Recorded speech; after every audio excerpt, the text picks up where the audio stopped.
Trump तो कई बार अपनी जीत का श्रेय चार्ली किर्क को दे चुके हैं। चार्ली किर्क की टारगेट किलिंग ट्रंप के लिए कितना बड़ा झटका है। अपने दोस्त की हत्या के लिए ट्रंप ने किसे जिम्मेदार बताया है। गन कल्चर वाले अमेरिका में एक बड़ा गोलीकांड हुआ है जिसने पूरे अमेरिका को दहला दिया है, क्योंकि इस बार अमेरिकी राष्ट्रपति डोनाल्ड ट्रंप के खासम खास और करीबी दोस्त चार्ली किर्क की दिन दहाड़े गोली मारकर हत्या कर दी है। आप देख रहे हैं बॉस, पब्लिक है, भीड़ है, सिक्योरिटी है, धान से गोली लगी, मर गया भाई। ट्रंप के दोस्त चार्ली किर्क की हत्या यूटा यूनिवर्सिटी में एक आउटडोर इवेंट के दौरान। चार्ली की हत्या के जो वीडियो सामने आए हैं उसमें चार्ली को गोली लगते दिख रहा है और गोली लगते ही वो जमीन पर गिर जाते हैं। अपने दोस्त की हत्या ने ट्रंप को भी हिलाकर रख दिया, क्योंकि चार्ली किर्क ट्रंप के भरोसेमंद सहयोगी थे। ट्रंप तो कई बार अपनी जीत का श्रेय चार्ली किर्क को दे चुके हैं। चार्ली किर्क की टारगेट किलिंग ट्रंप के लिए कितना बड़ा झटका है। अपने दोस्त की हत्या के लिए ट्रंप ने किसे जिम्मेदार बताया है। क्या चार्ली की हत्या भारत के ऑपरेशन सिंदूर का समर्थन करने की वजह से हुई। ट्रंप के करीबी की हत्या के बाद क्या ट्रंप की जान को भी खतरा है। रशिया ने क्या कह दिया है, ये बड़े सवाल और इनके जवाब आज आपको दूंगा। क्योंकि याद कीजिए, ट्रंप बहुत सेफ नहीं है। पिछले साल चुनाव प्रचार के दौरान ट्रंप पर भी हमला हुआ था, ये याद कीजिए। जैसे इस पे गोली चली, भाई तो मर गया, लेकिन ट्रंप के कान को गोली छू के चली गई थी। ट्रंप के दोस्त की टारगेट किलिंग से क्या ट्रंप पर जो हमला हुआ था उसका भी कोई कनेक्शन है क्या। आज इस सब के बारे में बात करूंगा। यह भी बताऊंगा कि चार्ली किर्क को गोली लगने के बाद जब हर कोई जान बचाने के लिए भाग रहा था, तब उसी भीड़ में एक शख्स जश्न क्यों मना रहा था। ट्रंप के दोस्त की हत्या के बाद मौके से जिस संदिग्ध हत्यारे को हिरासत में लिया गया, उसे बाद में रिहा क्यों कर दिया गया। चार्ली किर्क के उन बयानों को भी सुनवाऊंगा जिन्हें उनकी हत्या का कारण बताया जा रहा है। अमेरिका के खौफनाक शूटआउट का पूरा सच क्या है, अब इसका चैप्टर खोलता हूं। लेकिन पहले जो हुआ है उसकी एक झलक देखिए, जिससे ट्रंप भी सदमे में भी हैं और गुस्से में भी। अमेरिका में राष्ट्रपति ट्रंप के करीबी सहयोगी और दोस्त चार्ली किर्क की दिन दहाड़े गोली मारकर हत्या कर दी, और इसके अलग अलग एंगल से वीडियो हैं। आप देखिए वो बैठा हुआ और कैसे गोली लगी। आप जैसे ये वीडियो देखिए, किर्क यूटा यूनिवर्सिटी के कार्यक्रम में थे, तभी गोली की आवाज आती है। गोली सीधे किर्क के गले में लगती है और गले से खून की धार फूट पड़ती है और किर्क गिर जाता है। चार्ली किर्क के हत्या का ये वीडियो देखकर हर कोई हैरान। चार्ली एक सफेद टेंट के नीचे बैठकर बोल रहे थे और तभी गोली सीधे आकर उनकी गर्दन पर लगी और वो कुर्सी से गिर पड़े। ट्रंप के दोस्त चार्ली किर्क को उस वक्त गोली मारी गई जब वो 10 सितंबर की दोपहर यूटा यूनिवर्सिटी में मास शूटिंग के बारे में एक सवाल का जवाब दे रहे थे, लेकिन वो पूरा जवाब दे पाते उससे पहले ही गोली चल गई और उनकी जान चली गई। इस वीडियो में यह दिखता है कि किस तरह से उनकी हत्या हुई और सारे लोग वहीं पर मौजूद थे और हड़कंप मच गया। चार्ली किर्क की हत्या ट्रंप के लिए कितना जबरदस्त झटका है और अपने दोस्त की हत्या से ट्रंप कैसे आग बबूला हो गए हैं वो आपको बताऊंगा। लेकिन पहले आप ये देखिए कि ट्रंप के दोस्त चार्ली किर्क को भी उसी तरह गोली मारी गई जैसे पिछले साल इलेक्शन कैंपेन के दौरान ट्रंप को पेंसिल्वेनिया में निशाना बनाया गया था। तब गोली ट्रंप के दाहिने कान को छूते हुए निकल गई थी और ट्रंप खुशकिस्मत थे कि बाल बाल बच गए थे। लेकिन ट्रंप के दोस्त चार्ली की किस्मत इतनी अच्छी नहीं थी, क्योंकि गोली सीधे उनके गले में लगी और मौके पे ही चार्ली की मौत हो गई। आप दोनों तस्वीरें गौर कीजिए बॉस, कैसे डोनाल्ड ट्रंप पे गोली चली थी और कैसे चार्ली पे गोली चली है। और इसीलिए सवाल उठ रहा है कि क्या अब डोनाल्ड ट्रंप की जान को खतरा है। ट्रंप को भी शार्प शूटर ने एक बिल्डिंग की छत से स्नाइपर राइफल से निशाना बनाया था और चार्ली किर्क को भी इसी तरह गोली मारी गई। चार्ली को गोली लगने के बाद हमलावर को एक ऊंची बिल्डिंग की छत पर स्पॉट किया गया, जो गोली चलाने के बाद भागते हुए कैमरे में रिकॉर्ड हुआ। चार्ली किर्क की हत्या से अमेरिका में हड़कंप मचा हुआ है। चार्ली की हत्या ट्रंप के लिए एक बड़ा झटका है। ट्रंप को चार्ली अपना कितना भरोसेमंद दोस्त मानते थे, इसका अंदाजा आप इसी बात से लगाइए कि चार्ली एक सोशल एक्टिविस्ट थे, कोई बड़े नेता नहीं थे। लेकिन अपने दोस्त चार्ली किर्क की हत्या को ट्रंप ने अमेरिका के लिए काला दिन बताया। अमेरिका में 14 सितंबर तक राष्ट्रीय शोक की घोषणा कर दी गई है और पूरे अमेरिका में राष्ट्रीय झंडे को आधा झुकाने का आदेश ट्रंप ने दिया है। अपने दोस्त की हत्या के बाद ट्रंप दुखी भी हैं और आग बबूला भी।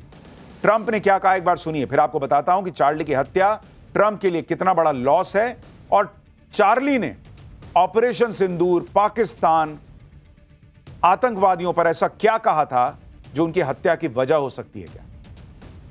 I am filled with grief and anger at the heinous assassination of Charlie Kirk on a college campus in Utah.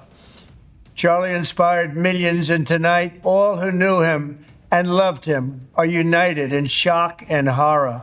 He fought for liberty, democracy, justice, and the American people.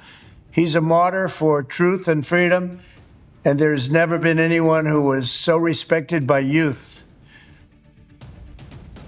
Charlie की हत्या को Trump के लिए बड़ा झटका माना जा रहा है, क्योंकि ट्रंप के राष्ट्रपति बनने में चार्ली किर्क की बड़ी भूमिका थी। आप ये जो वीडियो देख रहे हैं, इससे अंदाजा लगाइए कि सिर्फ 31 साल के चार्ली और 79 साल के ट्रंप के बीच कितनी गहरी दोस्ती थी। शिकागो से ताल्लुक रखने वाले चार्ली किर्क अमेरिका में जाने माने राइट विंग एक्टिविस्ट थे। उन्होंने 18 साल की उम्र में टर्निंग पॉइंट यूएस की स्थापना की, जो अमेरिका की सबसे बड़ी कंजर्वेटिव मूवमेंट है। चार्ली की इसी संस्था ने 2024 के चुनाव में घर घर जाकर ट्रंप के लिए मतदाता अभियान चलाया था। किर्क ने 2020 में द मागा डॉक्ट्रिन किताब लिखी थी, जिसमें ट्रंप के मेक अमेरिका ग्रेट अगेन का जिक्र था। चार्ली किर्क ने ट्रंप के समर्थन में get out the vote campaign भी चलाया था, जिसके जरिए उन्होंने वोटर्स को एकजुट किया था, जो आमतौर पर वोट करने नहीं निकलते। किर्क के पास ग्रेजुएशन की डिग्री नहीं थी, लेकिन उन्होंने अमेरिका के युवा वोटर्स, कॉलेज स्टूडेंट्स को ट्रंप की रिपब्लिकन पार्टी से जोड़ने में बड़ी भूमिका निभाई। 2024 में ट्रंप की जीत के लिए चार्ली ने एड़ी चोटी का जोर लगा दिया था। वो ट्रंप के लिए समर्थन जुटाने के लिए पूरे अमेरिका में घूम रहे थे। चार्ली ने सार्वजनिक तौर से ट्रंप के इस दावे को बढ़ावा दिया था कि 2020 का चुनाव ट्रंप को साजिश करके हरवाया गया। ट्रंप खुद ये बात कबूल करते हैं कि उनकी जीत में चार्ली ने बड़ा रोल प्ले किया था। आप ये वीडियो देखिए। 2024 में ट्रंप की जीत की न्यूज सुनकर चार्ली कैसे भावुक हो गए थे, ये वीडियो में दिख रहा है। आंखों में आंसू आ गए थे भाई के। अपने दोस्त चार्ली किर्क की हत्या का आरोप ट्रंप ने किस पर लगाया है, यह आपको बताऊंगा, लेकिन पहले एक और वीडियो देखिए। जिस प्रोग्राम के दौरान चार्ली किर्क को गोली मारी गई, उस प्रोग्राम में हजारों लोगों की भीड़ मौजूद थी। चार्ली को गोली लगते ही वहां भगदड़ मच गई, लोग घबराकर भागने लगे। लेकिन इसी भगदड़ के बीच एक हैरान कर देने वाला वीडियो सामने आया। इस वीडियो में चार्ली किर्क को गोली लगने के बाद एक युवक जश्न मनाता दिखाई दे रहा है। कहा जा रहा है कि यह युवक वामपंथी विचारधारा वाली लिबरल पार्टी का कार्यकर्ता है, जो चार्ली को गोली लगने के बाद खुशी जता रहा है। ये देखिए कैसे नाच रहा है। चार्ली किर्क की हत्या क्यों हुई, इसमें किसका हाथ है, यह अभी बड़ा सवाल है, क्योंकि चार्ली का किलर अभी भी पुलिस की पकड़ से बाहर है। हालांकि पहले खबर आई थी कि चार्ली के हत्यारे को मौके से गिरफ्तार कर लिया गया, जिसका एक वीडियो भी सामने आया था कि यही तो नहीं है किलर। पुलिस वाले एक शख्स को पकड़ के ले जाते दिख रहे हैं, जिसे पहले चार्ली का संदिग्ध हत्यारा बताया गया, लेकिन पूछताछ के बाद इस शख्स को रिहा कर दिया गया। ट्रंप ने कहा है कि वो हत्यारे को ढूंढकर सजा दिलवा कर रहे हैं। दावा किया जा रहा है कि चार्ली को उनकी विचारधारा की वजह से मारा गया, क्योंकि चार्ली किर्क अपने दक्षिणपंथी विचारों की वजह से हमेशा लिबरल्स यानी वामपंथियों के निशाने पर रहते थे। चार्ली अमेरिका में नस्लीय भेदभाव खत्म करने वाले सिविल राइट्स एक्ट की आलोचना करते थे। चार्ली ने गाजा में इजरायल के हमलों का समर्थन किया था। चार्ली अमेरिका में महिलाओं को गर्भपात के अधिकार का भी विरोध करते थे। चार्ली गुलामी प्रथा के समर्थन में थे, बयान देते थे। चार्ली अमेरिका में गन कल्चर के भी समर्थक थे। उन्होंने कई बार खुलकर कहा था कि हथियार रखने की आजादी बचाए रखने के लिए हर साल कुछ गन डेथ्स होने सामान्य बात है। संयोग देखिए कि जब उनकी गोली मारकर हत्या की गई, तब चार्ली अमेरिका में सामूहिक गोलीबारी की घटनाओं पर ही एक सवाल का जवाब दे रहे हैं। किर्क की सोशल मीडिया पर जबरदस्त फॉलोइंग थी। उनके radio show the Charlie Kirk show को हर महीने 5 लाख से ज्यादा लोग सुनते थे। इसी शो में उन्होंने भारत के ऑपरेशन सिंदूर का समर्थन किया था और पाकिस्तान को आतंकी देश तक बताया था। सुनिए एक बार। यानी चार्ली ने साफ साफ कहा था कि भारत जो है वो पाकिस्तान के खिलाफ जो लड़ाई लड़ रहा है, वो आतंकवाद के खिलाफ लड़ाई। चार्ली किर्क अमेरिका में बढ़ती इस्लामिक कट्टरपंथ के भी विरोधी थे। उनका मानना था कि अमेरिका में वामपंथी इस्लाम का इस्तेमाल करके अमेरिका को बर्बाद कर देना चाहते हैं, और यह बात वो अपने कार्यक्रमों में खुलेआम कह देते थे। सुनिए एक बार। यानी चार्ली किर्क अपने मन में बात नहीं रखते थे, खुलकर बोल देते थे।